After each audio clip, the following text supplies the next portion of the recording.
Oi pessoal, tudo bem? Estou gravando esse vídeo para falar sobre as atividades de quarta-feira, dia 31 de março de 2021. As atividades são essas que vocês estão vendo aí, né? Em língua portuguesa a gente vai usar o livro Aprender Sempre, em matemática o EMAI e em História e Geografia o livro Aprender e Relacionar, o livro didático das disciplinas. Vamos às atividades então? Bom, pessoal, aí estamos com as atividades do livro Aprender Sempre de Língua Portuguesa. Ele vai aparecer aqui. Aula 7, características dos personagens, reflexão sobre a língua. Então, o que a gente vai aprender na aula de hoje, nessa sequência, é que a gente vai refletir um pouco mais sobre as palavras que caracterizam os personagens, que descrevem, que dizem como eles são, que dão a eles qualidades, defeitos, enfim, características que ajudam a explicar como esses personagens são. Então temos aí um trecho, número 1. O trecho a seguir foi extraído dos contos As Três Fiandeiras. Lembram que a gente leu? Complete o texto com as palavras que estão no quadro. Bom, nós temos aí então, e as palavras têm que combinar, né?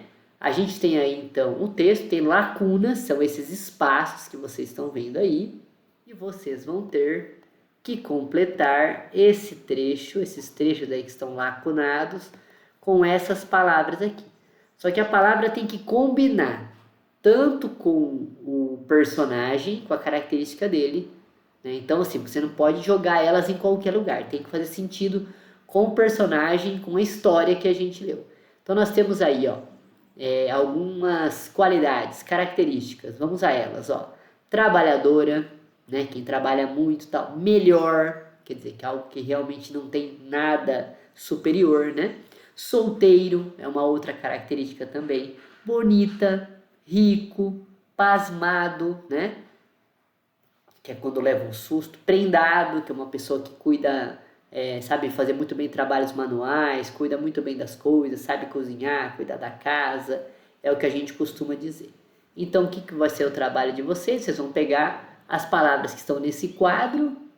São 7 palavras, 7 lacunas, vocês vão encaixá-las e vão ler para ver se combinou, para ver se ficou bom. Isso tudo feito na página 13. Em seguida, a gente vai continuar na aula 7, na página 14, que tem umas perguntas aí para a gente pensar. A primeira delas é: qual é a função dessas palavras no texto? Tá pedindo para discutir com a dupla, não vai dar, né? A gente vai discutir na aula ao vivo.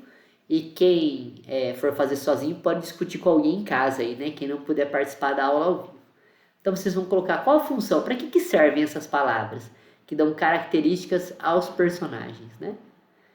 A número 3 pergunta: você lembra o que são adjetivos? E aí já deu, a primeira pista aqui, né?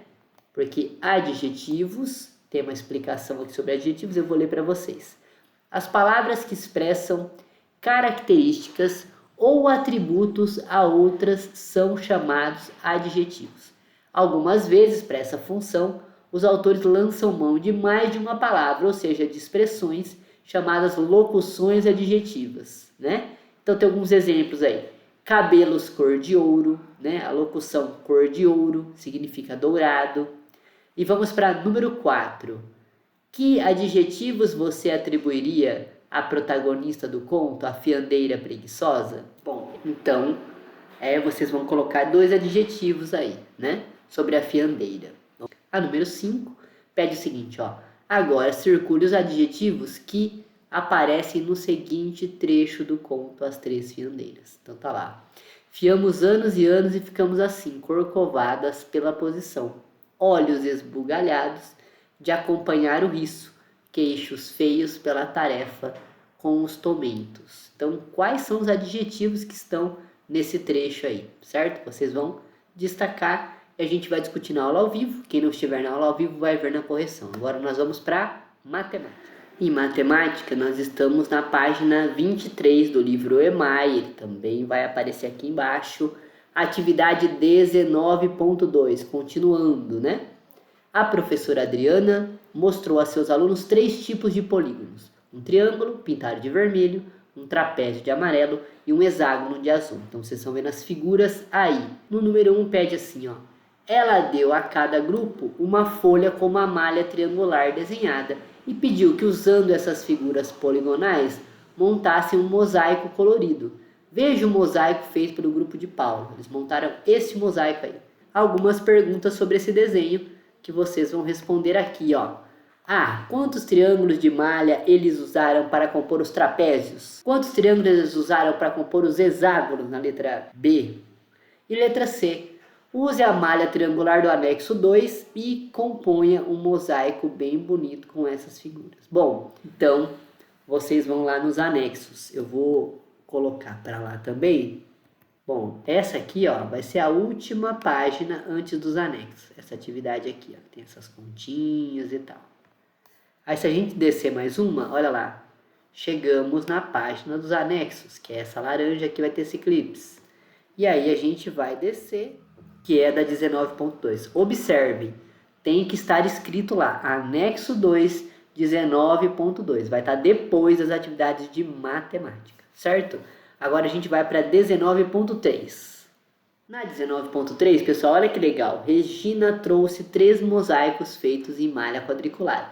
Identifique as figuras poligonais que compõem cada um deles. Vamos relembrar? Figuras poligonais são figuras formadas por retas, apenas por retas, e figuras que são fechadas. Lembra? Poli é muito, gônus são ângulos, então são muitos ângulos, né? Que é justamente o encontro dessas retas. Às vezes esses ângulos são mais fechados, às vezes são mais abertos, mas desde que a figura seja formada por retas e ela seja uma figura fechada, né, que não tenha retas que não se encontram, ela é considerado um polígono. Então vocês vão observar aí o que eles fizeram e vocês vão identificar as figuras poligonais que eles usaram.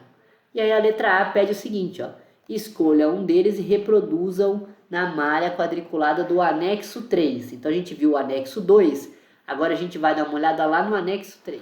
Aí está, pessoal, essa malha do anexo 3, que de novo, vocês vão até o final da de matemática, vão achar aquela página laranja de anexos, e aí vocês vão encontrar esse dizer aqui, ó, anexo 3, atividade 19.3. A outra malha que a gente fez era uma malha triangular, era formada por triângulos. Essa é uma malha formada por quadrados, certo? Então vocês vão fazer o mosaico de vocês aí. Agora nós vamos para a história e geografia. Bom, estamos em geografia, vou colocar o livro aqui embaixo para vocês, o livro Aprender e Relacionar, e nós estamos na página 12. E aí está explicando um pouquinho sobre a escrita suméria. Não sei se vocês sabem, mas essa foi a primeira escrita que o ser humano fez, que é reconhecida até hoje. A escrita suméria foi o primeiro idioma escrito. Então, olha aí, vocês vão ler esse pequeno texto, né? Vocês vão observar essa tabuleta de argila interessantíssima, feita há 5.000 anos, né? Que foi encontrada no Iraque. Ela está aí, ó, na tela para vocês. Muito interessante, né? Tá vendo que ela está esculpida, que tem símbolos aí, né? Que era o idioma deles. Depois de ler o texto e observar, né? Tem aqui a legenda, olha lá. Tabuleta de argila com escrita encontrada no Iraque, feita há cerca de 5.000 anos. Ele pergunta, onde e como eram gravados os símbolos da escrita? Essa resposta vocês vão encontrar naquele texto anterior que a gente passou por ele. Em seguida, vamos para a página 13. Olha que interessante, pessoal. Inicialmente, a escrita dos sumérios era formada por desenhos semelhantes aos objetos e seres vivos que representavam. Ao longo do tempo, esses desenhos foram sendo substituídos por símbolos mais simplificados, como representados no quadro. Então, nós temos aqui um quadro com a escrita suméria. Vejam que interessante. A evolução dela, olha. Então, o pássaro começa com esse desenho aqui, depois, talvez porque o pássaro voa, depois esse símbolo e acabou sendo isso aqui. E assim aconteceu com todas as escritas que estão aqui, ó. Todas elas que estão aqui. Bom, então depois de vocês observarem essa tábua aí, olha lá o que é que vocês vão fazer. Circule no quadro acima o símbolo que mais chamou sua atenção. O nome do objeto ou ser vivo que ele representava. É só circular lá no quadro. 3. Crie um símbolo para representar um objeto ou ser vivo que você conheça. Então você vai criar um símbolo para alguma coisa que você queira. né, do nosso dia a dia, enfim, você vai fazer igual os sumérios faziam na época. Aí vocês vão colocar aqui embaixo, que é o desenho, né, o símbolo e o objeto. Vocês vão fazer então o símbolo que representaria e o desenho ao lado, e aqui o nome do objeto ou ser vivo que vocês escolherem, certo? A 4 seria uma discussão, né? Seria para mostrar com a turma e tal. Infelizmente a gente não vai poder fazer isso por causa da nossa distância. Por hoje é só, é isso.